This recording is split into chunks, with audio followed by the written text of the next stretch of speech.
पत्रकारिता यानी लोकतंत्र का चौथा स्तंभ। यदि आप किसी मामले में सड़क पर रिपोर्टर को नाचते हुए, कैमरामैन को उसके पीछे भागते हुए, टैक्सी की छत से खबरों का हाल देते हुए देख रहे हैं, तो इस बात को तय मानिए कि आपको कॉमेडियन का कोई नया विकल्प मिल गया है।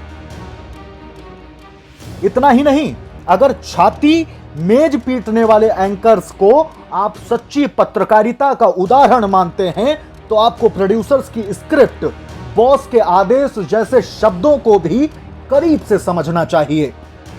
मुंबई पुलिस ने टीआरपी यानी टेलीविजन रेटिंग पॉइंट में फर्जीवाड़े का खुलासा किया है। बताया है कि अनपढ़ बुजुर्गों के घरों में टीवी ऑन कराई जाती थी, अंग्रेजी न्यूज चैनल लगा दिया जाता था, फिर टीआरपी के साथ नए नए प्रोमो के साथ हल्ला मचाया जाता था कि देखो हम अव्वल आए हैं।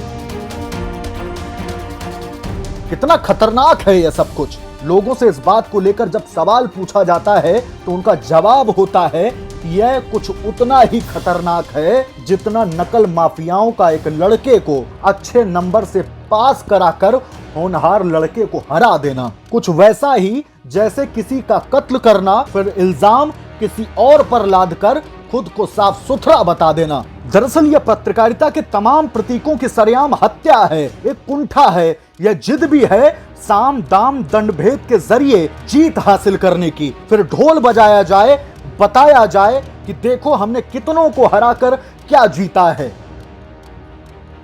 असल में यह जीत है क्या? शायद नहीं।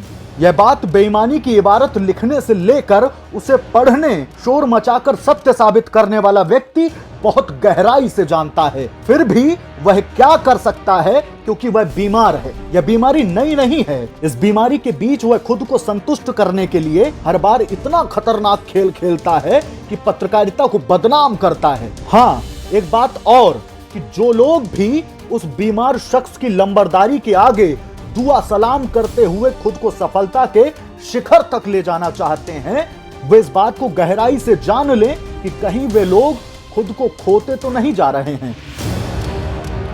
तथ्यों की बात करते करते वे कितने खोखले हो गए हैं। पत्रकारिता के मूल सिद्धांतों की बोली लगाकर, मुंबई पुलिस के आगे फजीहत कराकर, पेशे को धंधा बनाकर अगर अच्छा लग रहा है तो आपको मान लेना चाहिए कि आप खोखले खिताबों के बीच बुरी तरह से हारे हुए शख्स हैं।